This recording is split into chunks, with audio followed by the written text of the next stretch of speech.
My name's Chris Adrowski, I'm Jeremy Bellum. And I'm Nathan Shutters. and we are Tupper Team, here to present the Student Protection Shield, or the SPS. So first, we had to start out with 150 problems. Now, don't look at those. We're not going to talk about every single one, because there's too many to go through. But we will talk about the one that we focused on. Doors don't minimize casualties in an active shooter situation. Something very near and dear to our hearts is our safety in schools. So we wanted to help you guys out, as well as ourselves. So we talked to 5 experts on the subject of school safety and stuff like that.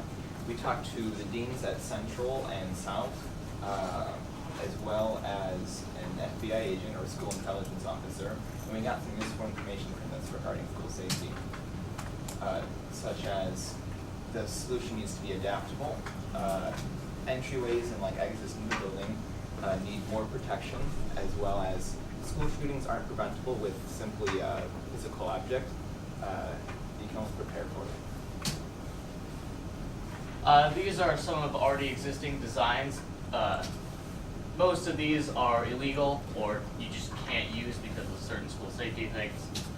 However, something did catch our eye, which has been coming into light in recent times, which are personal shields for kids, which we'll get into in a little bit. So looking at our survey questions, we sent out a survey and we got about 90 responses back. And we just asked them, do you feel safe? What can you improve? Where do you feel safe? Do you feel safe everywhere? Just looking at our demographic here, and kind of one of our most chilling facts is that a good chunk of students or faculty don't feel safe in all places in the school. So it really had to be adaptable, whatever we made. Some of the ideas that we thought of were like shelter in place, shields, knowledge of where the shooter is, more secure doors, more places. But then taking these 3 core ideas, we decided to come up with a student shield that would go on the back of your seat. Not only would it be easy to deploy, but it would also be easy to access and easy to use. But because this doesn't really apply to doors, we had to change up our problem statement. There's not enough protection for students in an active shooter situation. Though there are solutions like the bulletproof backpack, there are no cost-effective solutions. So after finding our design, we decided to go through this decision matrix. Again, some of these ideas are a little wonky, but we just had to get our ideas flowing. Eventually, we came down to a wall of chairs and a shelter-in-place mechanic coming to, I guess, our best solutions, which led us to designing our first prototype. Our first prototype is very simple. It's just some Kevlar fabric with metal behind it, and it's basically just a thing you strap onto the back of the chair. So these are our concept sketches. We get to our more detailed sketch, and finally, our 3D model. The material would be high-strength, low-alloy steel, followed by a layer of Kevlar fabric, and it's secured together with sheet metal screws. It would be about $60 per product, and it would be an estimated build time of about 2 days. So this is the picture of our very first prototype. It doesn't look the best. And we tested it a lot. We have 30 tests here. And here are the most important tests out of all of them. Our strength test, our drop test, the Velcro hold weight, the finally edges, that's how much it catches on fabric, the deploy speed, as well as the cost. Now, I think the most important thing that we learned here was, in the clothing catch test, that the metal was really not good. The metal allowed clothing to get caught on our shield almost 98% of the time. We tried 50 different clothes, and 49 of them stuck. So only one thing did not get caught on the metal.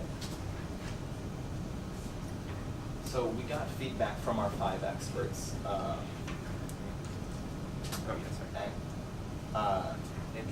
And consumers.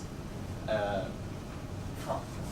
ones on the left are the decision matrix related results, rating our different aspects of the product. And then taking what they said, we realized that our first prototype, one, it would not stop bullets. It's way too thin. that it needs to be more of a personal shield design and that it needs to be more beefy. This brings us to prototype 2. Some of the changes we would make is, 1, it contains no metal. Metal was a big problem for us, which is why we couldn't test it, and it caught on a lot of clothing. We would also use textbooks as a majority of the padding. It's something that's easily accessible and something that we use in our daily lives. And finally, it would have handles so that students could easily pick it up and move it around to, align it so that they would be safer. This is prototype number 2. Now, we haven't completed all the tests yet because we're still compiling all the data that we received, as well as making our graphs for the data slide. However, we did happen to shoot at a couple textbooks, and luckily enough, they blocked some stuff for us. So, if you want to start passing these around, watch out, there's still a bullet casing in that one. But the textbook successfully stopped the bullets, which is what we needed to happen. It shows that not only was the textbook an affordable solution that would not need as much Kevlar, but it also would replace the metal and provide enough structure to protect students. After getting feedback from our 22 consumers, with our demographic here, we did another decision matrix style thing with the students at the top, teachers, and then administration. It's very cost effective, it's very simple, but a lot of people criticize the materials. So in our final prototype, we're going to make it a cheaper material, or at least try and reduce the cost. We're going to make it even more adaptable, and, you guessed it, more beefy. So our final prototype, this is the 3D model. You would essentially slide 2 textbooks in each of the pockets, thus allowing for it to block the bullets.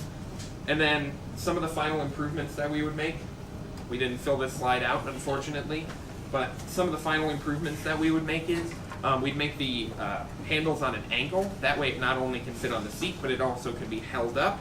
And we would have a layer of Kevlar fabric on the back to just increase the protection and anti-penetration powers. Thank you. Any questions? Oh boy. Oh boy, those hands flew up real quick. Time is 7:23. 7:23. That's not bad. Be mindful of the slides that you also want to put in there about data and testing. Yes. You're going to have to talk through those. Yeah. All right, fire away. Uh-oh. Let's go start over here. Let's work this way.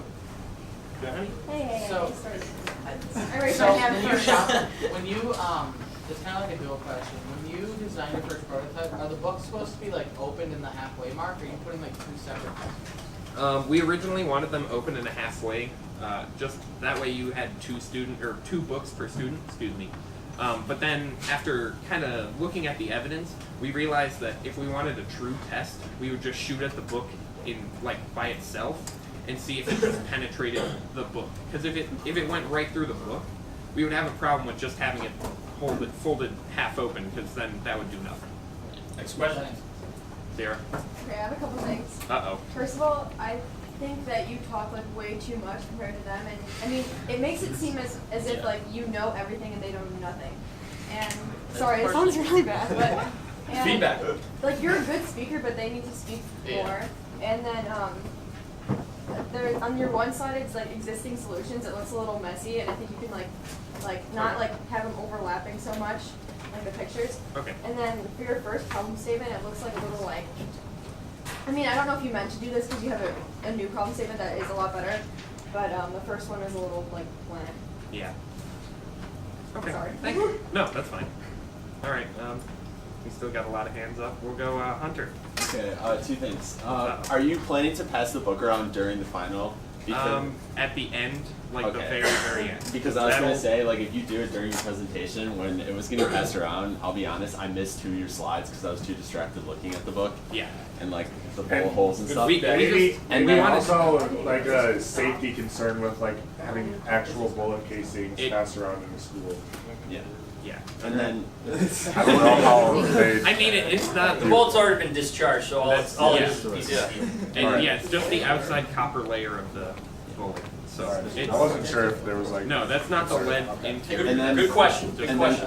then the other thing was one of the slides, the font was very small, and Oh, just yeah. make sure to increase the size for people sitting in the back. This That Guys, one, do me a yeah. favor. Yep, If that's what I the was- bell rings and we're still getting through a couple more questions, just sit tight so they can hear the questions. Go ahead. J-Rod. About 3 more questions. Just a little critique. Your slides kind of seemed like kind of organized. You kind of moved them disorganized. You kind of moved a bit too fast between them because when they were talking, you kind of like just skipped right to the next slide. Also, I was wondering. I'm not sure if I might have missed this, but like, what is actually kind of like bullet, like what caliber bullets are you planning to protect from? Like, So add that into your that's slides. gonna Well, be in don't our- answer that question. Just add that in your slide so you have it. Next That'll be question. in our data slide. Okay, Sarah. I agree with Sarah. Your groupmates also need to have a little fun. And your decision matrix slide was kind of Yeah. Okay. 2 more. Okay. Ryan, I saw you up a while Alright, ago. So. alright, so 2 quick things. So first of all, I think like Chris, I know that like it's kind of like a longer presentation because like you have stuff Sit to do tight. and stuff like that. But like it kind of felt like you were kind of like rushing the other guys or whatever. Anyway, the other thing is that do you think that there will be textbooks in every classroom for the classes? On our final presentation, I will put a picture that will show you where we can get the textbooks. But Okay. thank you for bringing that up. And then do you think that'll add to cost? No. Okay. I feel like we already have those resources and just need to The distribute. bell's rung for the people that still have questions. Either text them to them or shoot a quick email or the comments that you have. All right, we'll see you guys tomorrow.